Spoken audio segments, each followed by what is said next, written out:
Welcome back to Talk to Tom, everyone. I'm Chief Meteorologist Tom Sorrells. Thank you for being here for the second half of the show. First half of the show, we almost always answer your questions. And remember, if you want to submit a question, click orlando.com/talk to Tom. We'd love to know what you want to know in Central Florida. Right now, we want to talk sports.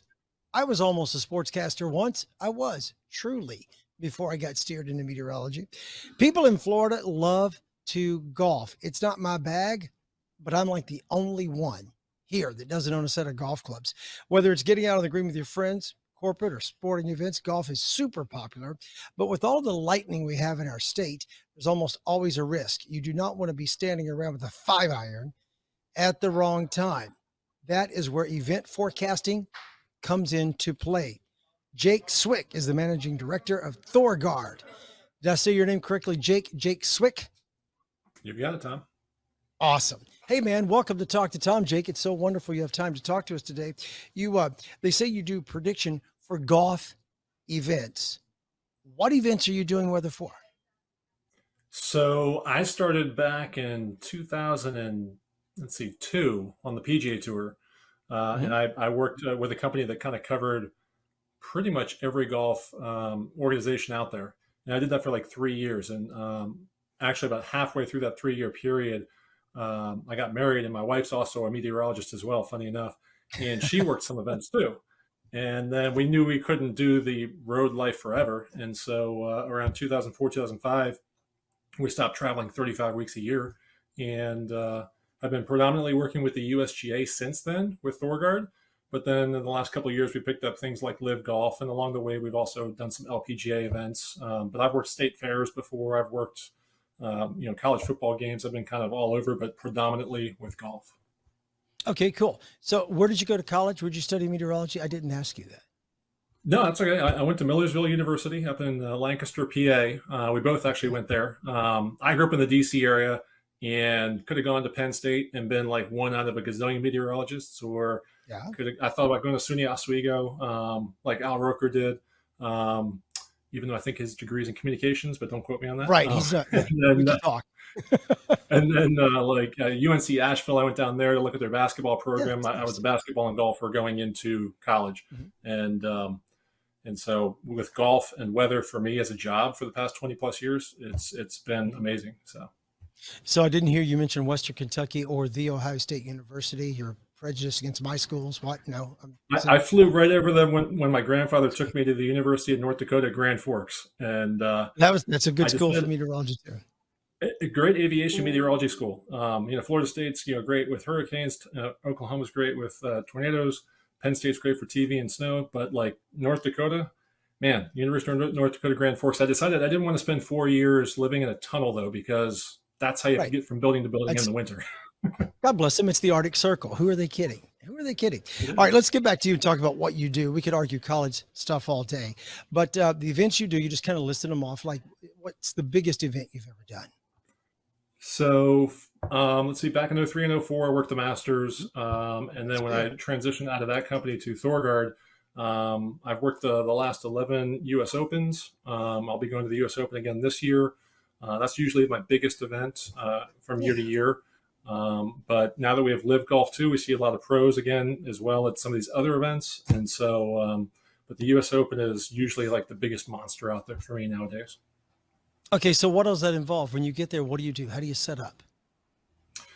All right, so usually we set up a couple days ahead of time. In fact, the weekend before the U.S. Open is one of my favorite times, because you get to the Open, you get to see all the grandstands, and everyone's working and running around trying to set everything up, but it's empty. There's no spectators yet, and there's no. You can see Tiger Woods or Rory McIlroy out there, hitting the practice round on like a Saturday afternoon the week before the U.S. Open, but no one's allowed out there to watch it except for us running around setting up our equipment. And so I'll set up my equipment the weekend before the U.S. Open, and by Monday morning we're cranking out 3 forecasts a day, 5 a.m., 11 a.m., and 5 p.m. To the USGA, and we do that all the way through the last putt. Okay. Any close calls while you're doing these golf events? I mean, you had to shut it all down if you had people who almost got struck, or what Sure. I don't have many close calls as far as like when we have to actually stop. It's typically more so that, unfortunately, sometimes people just don't want to listen. And that's one of the great things about being on this as well, is that I can reiterate, as you've probably done a million times, and most of us tell the public, hey, just because you hear rumble off in the distance, or you just see a dark cloud, you don't hear anything, it doesn't mean you aren't unsafe. Like, you could still be in a dangerous situation and not know it. And the situation, like, was it 3 years ago, 4 years ago, 2019, we had the U.S. Women's Open at Country Club of Charleston in May of 2019, I believe it was. And we had stopped for about 30 to 45 minutes. And we had this thunderstorm sitting a few miles away. And it was ripping over there. But we hadn't had much lightning on site. It was loud enough that we had stopped, and everybody felt good that we were stopped. But all of a sudden, we had a lightning strike reach out over the clubhouse, come down, hit the tree right beside the clubhouse, kind of blew out like a bunch of electrical stuff. And at the time, I believe it was Fox that was still covering the USGA. They had a camera in which it caught the moment that the tree got struck. And you can see two spectators still walking down the cart path because they think that, hey, that lightning's over there, I'm okay. Not always. And so I can give you one more example if you want to hear this one too. I'd love to. These are the kind of stories that I wish I had in my back pocket, like you do, to pull out for people who are there, who go, doesn't really matter. It's 40 miles away, or it's been 45 minutes, or it's way off in the distance. Go ahead. Tell me another one. Well, sure. And that's I would say the greatest part of my job is that I'm right or wrong literally outside my window. I'm not forecasting for a large area. It's 200 acres, typically, the golf course. So I'm either right or wrong, and that's like, black or white. In the case of like 2016 at the U.S. Open at Oakmont, we knew this was coming in that first day, that round one on Thursday. We knew we had a big storm coming in, and we were predicting inches of rain whenever it finally started to come down. And we had gone through the first couple of thunderstorm delays out ahead of this little low in Western PA, and finally we had to shut down for the rest of the day. We started to get too much rain, too much lightning, and yet a nice looking couple, probably in their 20s, is walking down between 9 and 18 toward the clubhouse. But again, like, in the middle of a raging thunderstorm. At this point, this was a little bit different than the first scenario. This was the raging thunderstorm. And I told the USGA, I said, they may not care about their safety. They're walking outside in the raging thunderstorm. I was young and, maybe not so smart with all my choices too at one point, but, they may have family members sitting at home that care. And if something happens to them, we're all going to have to answer to it. So don't go outside walking outside the raging thunderstorm because you think it's cool. Like, it's not. So there's going to be somebody that cares about you that doesn't want you to go out there and do it. So that's a good point. Did these guys get in the clubhouse quick enough that they had no near call or close call? Thankfully, we didn't have any close calls with that. But yeah, I mean, I've heard some other security stories that about people, getting freaked out during thunderstorms and running into porta johns when they shouldn't, and unfortunate things happening and stuff. That's probably for off-air kind of talk. But I've heard some stories before that are even beyond that are just like crazy. Fair enough. That's fair enough. Okay, let's talk about ThorGuard. What do you do for ThorGuard? It says up there, I read your title earlier, managing director. That makes you the boss. Do you own it, or what's the deal?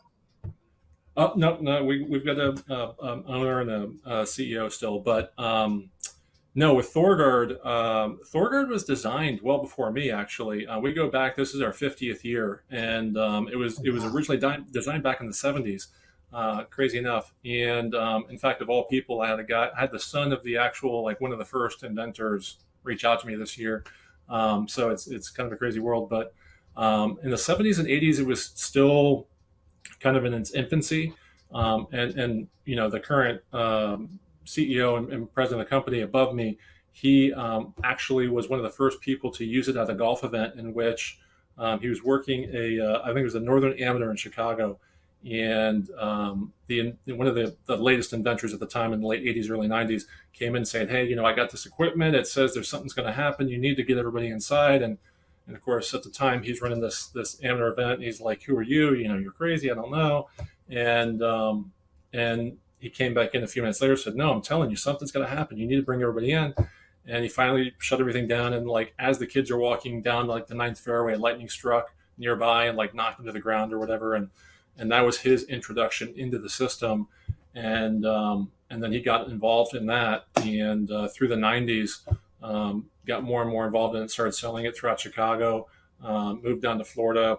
We created a headquarters down here. And so for the past 20 plus years since I joined up with the company, we've got reps all throughout the country. We got distributors internationally. And, Thorguard's biggest thing is, and there's plenty of parks in the Central Florida area that have it, plenty of golf courses that have it as well.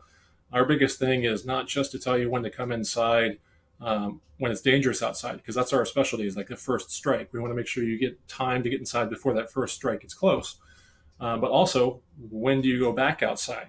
Waiting 30 minutes after the last lightning strike isn't really a scientific reason to go back out there. It's nice for us to have a scientific instrument outside measuring the static electricity in the atmosphere that determines when it's time to come in and when it's time to go back out.